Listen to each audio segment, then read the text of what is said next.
लोकतंत्र में लोकप्रियता नापने का सबसे बड़ा पैमाना जनता का वोट होता है, मगर बदली हुई परिस्थितियों में अब लोकप्रियता मापने के पैमाने भी अलग अलग हो गए हैं, बदल रहे हैं। जनता का चहेता कौन है यह जानने के लिए तकनीक का सहारा भी लिया जा रहा है और उस नज़रिए से देखें तो राजस्थान में पहले नंबर पर कांग्रेस नेता सचिन पायलट हैं, दूसरे नंबर पर अशोक गहलोत हैं, तीसरे नंबर पर हनुमान बेनीवाल हैं और चौथे नंबर पर वसुंधरा राजे हैं। ये बात मैं इसलिए कह रहा हूँ, अगर पिछले महीने के उनके पेजेस के एंगेजमेंट और लाइक्स को देखें तो ये बात साफ हो जाएगी। लाइक्स के लिहाज से सबसे ज़्यादा बड़ी संख्या वसुंधरा राजे का है, 94 लाख लोग उनके पेज पर लाइक किए हुए हैं, मगर उनके पोस्ट के एंगेजमेंट को देखें तो वो 4.5 लाख के आसपास ही है। बहुत ज़्यादा लोग पेज पर नहीं जा रहे हैं। दूसरी तरफ अगर सचिन पायलट के पेज को देखें तो वहाँ 26 लाख के आसपास लाइक्स है, लेकिन एंगेजमेंट जो है सबसे ज़्यादा है, 18 लाख लोग उस पेज पे आ रहे हैं, उस पेज पर लोग जुड़ रहे हैं, अपनी प्रतिक्रिया दे रहे हैं, इसे एंगेजमेंट कहते हैं। उसके हिसाब से बहुत आगे हैं, जबकि अशोक गहलोत लाइक्स के तुलना में सचिन पायलट के बराबर ही है, 26 लाख, लेकिन उनका जो एंगेजमेंट है वो करीब 8.5 लाख से नीचे है, 8,40,000 के आसपास है। लेकिन अगर दूसरी तरफ हनुमान बेनीवाल को देखें तो हनुमान बेनीवाल के लाइक्स जो हैं बहुत ज़्यादा नहीं हैं, करीब 8.5 लाख के आसपास हैं। उसकी तुलना में देखें तो उनका एंगेजमेंट भी जो है वो भी 8 लाख के आसपास है।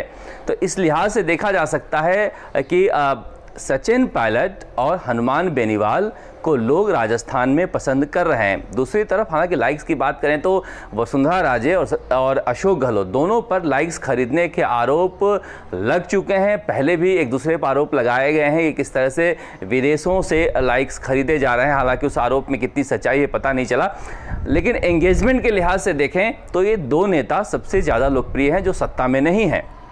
अब सवाल उठता है कि ये लोकप्रिय क्यों हैं।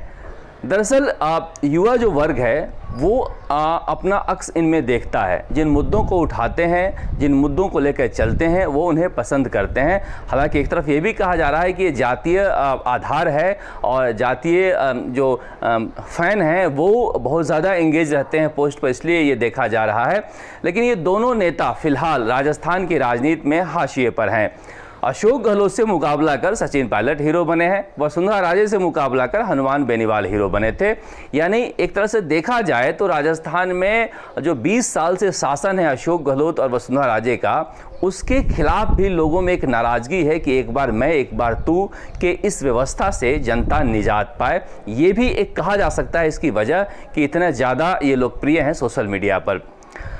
सचिन पायलट फिलहाल अपनी जगह तलाशने में लगे हुए हैं। कांग्रेस के अंदर रहेंगे, कांग्रेस के बाहर जाएंगे, कांग्रेस के चेहरा होंगे, राज्य से बाहर जाएंगे, तरह तरह की अटकलें जारी हैं। लेकिन हनुमान बेनीवाल का ऐसा लगता है कि उनका मन जो जी है वो भर रहा है बीजेपी के अंदर। अब हनुमान बेनीवाल को लीजिए, एक तरफ संसद में किसानों के मुद्दों को लेकर बहस चल रही है, दूसरी तरफ ये संसद में जाने के लिए नागौर से लोकसभा के प्रतिनिधि हैं, उसके बावजूद संघर्ष कर रहे हैं। लगातार 4 बार निगेटिव आ चुके हैं। पहले सरकारी अस्पताल से टेस्ट कराया, अब निजी लैब से टेस्ट करा लिया, लेकिन उसके बावजूद लोकसभा के अंदर जो टेस्ट हुआ था उसमें पॉजिटिव आए थे, जिसकी वजह से वो जा नहीं पा रहे हैं।